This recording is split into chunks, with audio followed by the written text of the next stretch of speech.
Hi anybody, welcome back to Vietnamese Stella.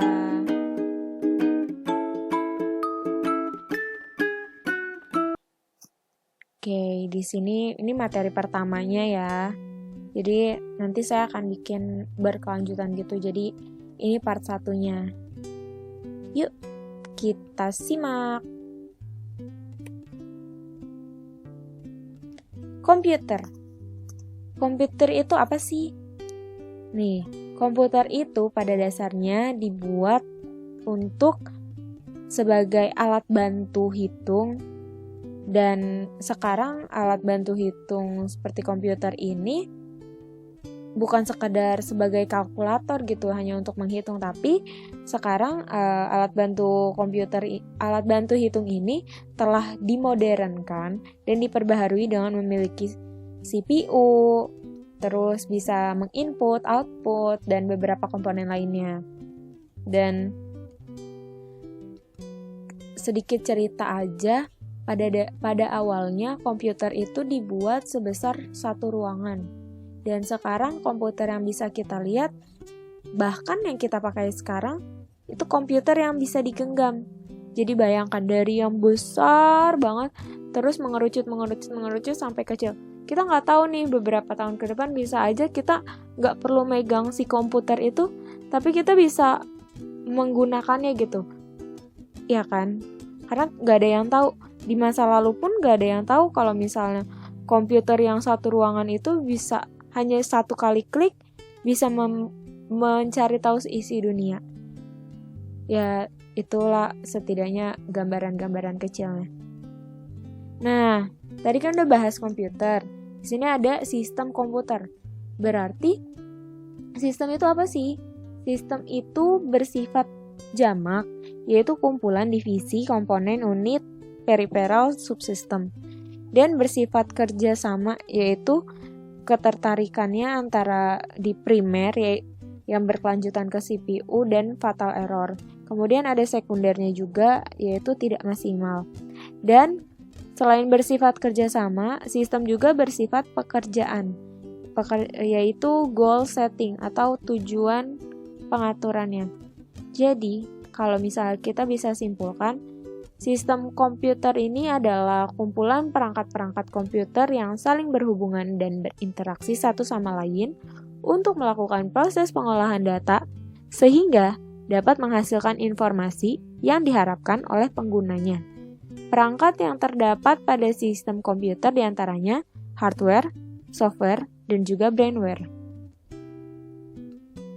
Nih, sedikit gambaran aja yang telah kita jelasin tadi, kalau ada di sistem komputer itu ada perangkat keras yaitu hardware, ada software yaitu perangkat lunak, dan juga brainware. Kita bahas satu persatu. Di sini ada hardware. Hardware itu terbagi menjadi 3, input, proses, dan juga output.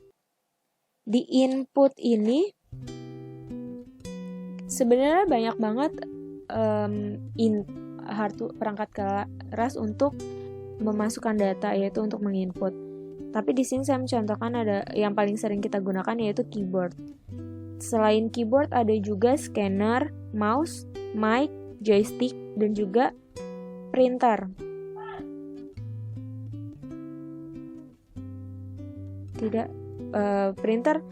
Printer tapi printernya yang untuk nge-scan kayak gitu.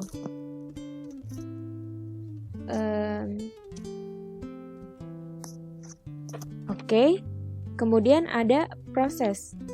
Perangkat keras yang bersifat proses ini ada, contohnya itu seperti yang kita bisa lihat, CPU, primary dan juga primary storage atau hard disk ya kalau sekarang kita biasa bilangnya. Tapi bukan hanya CPU dan primary storage aja, ada juga yang namanya disk dan juga tape. Disk ini kalau sekarang itu kita bisa samakan dengan flash disk, dan tape ini bisa kita samakan juga dengan kaset. Jadi menyimpan data-data yang nantinya dapat diproses seperti itu. Kemudian di hardware juga ada yang namanya output. Output di sini adalah perangkat keras yang berguna untuk menampilkan apa yang tadi telah di-input datanya dan juga diolah datanya.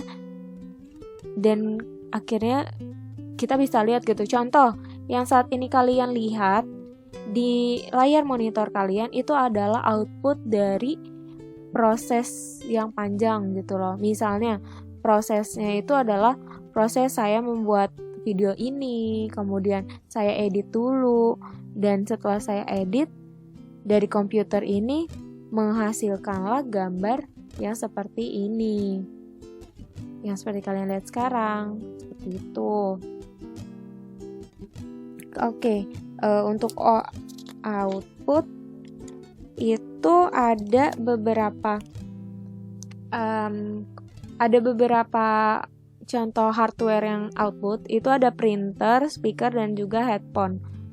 Dan sebenarnya ada yang namanya perangkat keras yang input dan outputnya itu bersamaan, seperti CD-ROM, kamera, dan juga monitor. Jadi dia berguna sebagai input dan juga sebagai output. Next, kita masuk ke sistem operasi. Apa itu sistem operasi? Sistem operasi adalah kumpulan atau rangkaian komponen lunak yang kegunaannya untuk mengoperasikan komputer. Oke.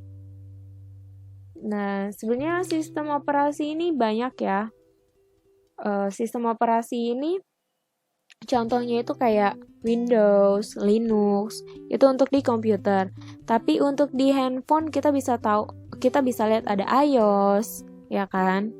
Dan ada beberapa lainnya gitu. Oke, kita langsung ke klasifikasi bahasa pemrograman. Di bahasa pemrograman ini terbagi menjadi 3, yaitu high level language, middle level language, dan juga low level language. Di high level language ini ada Pascal, Basic, Fortran, COBOL, terus ada PL1, RPG, APL, dan lain-lainnya. Terus di middle level language itu ada bahasa C, atau yang sering kita kenal dengan C language atau C++ atau C Crash. Terus ada juga low level language. Low level language ini apa sih? Low level language ini adalah bahasa yang susah untuk dimengerti karena dia pakai bahasa mesin. Oke, jadi di sini tuh makanya dibilangnya itu low karena dia rendah, susah untuk dimengerti, sukar untuk dimengerti karena bahasanya itu hanya terdiri dari gabungan dari bilangan biner. Bilangan biner itu apa sih? Bilangan biner itu adalah bilangan 0 dan juga 1. Hanya angka 0 dan juga 1. Jadi pasti membingungkan gitu ya. Oke. Dan sedikit kelupaan tadi, high level language. Untuk high level language ini, karena tadi low level language itu adalah bahasa mesin, high level language ini adalah bahasa komputer yang bahasa pemrograman yang mudah dimengerti karena bahasanya mendekati dengan bahasa manusia. Seperti itu. Next. Nah, di sini ada program aplikasi. Program aplikasi itu sebenarnya banyak banget sekarang, tapi di awalnya itu cuma terbagi menjadi 4, yaitu naskah, Excel, lembar kerja, dan juga gambar. Di naskah ini ya, seperti yang kita tahu ada Microsoft Word, yang paling terkenal ya. Terus kalau di Excel itu, yang terkenal adalah Microsoft Excel tentunya. Untuk di lembar kerja ada Microsoft Access, dan di gambar itu terkenalnya adalah Paint. Tapi itu semua sudah lalu. Walaupun sudah lalu kita masih tetap pakai sih ya. Tapi sekarang kayak untuk pengolahan gambar kita lebih sering memakai Corel Draw dan Photoshop. Bahkan sekarang ada yang namanya Adobe Illustrator. Itu yang paling sering digunakan untuk saat ini karena fitur-fiturnya mudah. Nah, seperti itu. Jadi seiring perkembangannya waktu dan para programmer menciptakan aplikasi-aplikasi yang semakin mempermudah kita. Dan next kita masuk ke brainware. Brainware ini adalah user. User itu apa sih? Masa ya user nggak tahu ya kan? Jadi user itu adalah pengguna. Setelah tadi kita membahas hardware yaitu perangkat keras, terus ada software yang adalah perangkat lunak, ini adalah brainware yaitu otaknya. Kalau nggak ada pengguna, komputer itu tidak akan bisa bergerak, tidak akan bisa menginput data dengan sendirinya. Kecuali pakai sistem ya. Pakai sistem pun itu semua dasarnya dari user. User yang membuat, user yang punya otak dari semuanya. Makanya disebutnya adalah brainware. Seperti itu. Wah, gak kerasa nih. Materi kita udah selesai untuk pertemuan kali ini. Oke, thanks for watching ya. Dan kalau kalian ada pertanyaan bisa langsung ask aja di komen di bawah sini. Dan jangan lupa untuk like, comment, and subscribe. Oke, thank you, bye.